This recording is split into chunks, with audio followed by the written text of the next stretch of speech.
Star Trek Beyond, the final movie with this cast, Chris Pine, this cast, and probably the last thing we'll get with this cast because I don't know if it made a lot of money or if they're planning on coming back.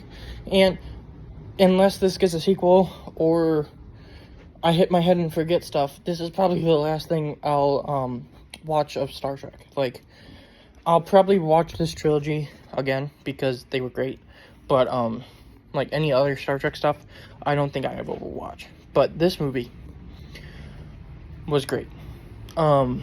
It's not better than Into Darkness.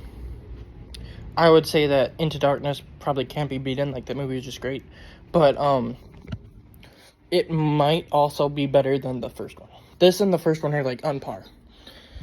It was awesome.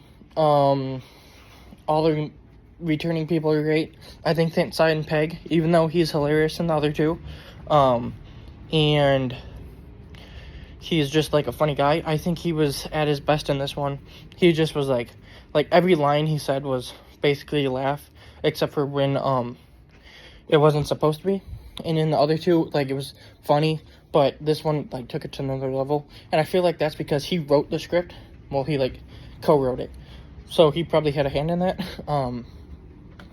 The villain is probably the weak point. I think Idris Elba plays him well, and I think that the revelation of who and what he is at the end is interesting, but the way they do it isn't the best. There's like a new girl who shows up on this planet that they end up stranded on. She's like white with like black stripes and everything.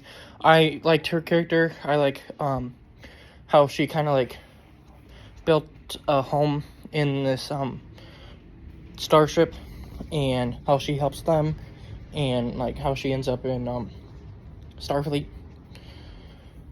I think that Starfleet, like all the little things that they do throughout the trilogy here and there, like kind of like building out like this little bit of lore and everything, was pretty good. And obviously I would like a lot more from this version. Like, I don't know why it was only 3 movies and then they stopped, probably because they didn't make enough money, but like I would have liked to see so much more from this cast because all 3 movies were awesome. And I never expected to say that about anything Star Trek. It always just seemed stupid. But then I watched this and I was just like, it was great. It was awesome. And they're like, so these movies are probably even better than some of the Star Wars movies, which is like weird to say, but it's true. Like, this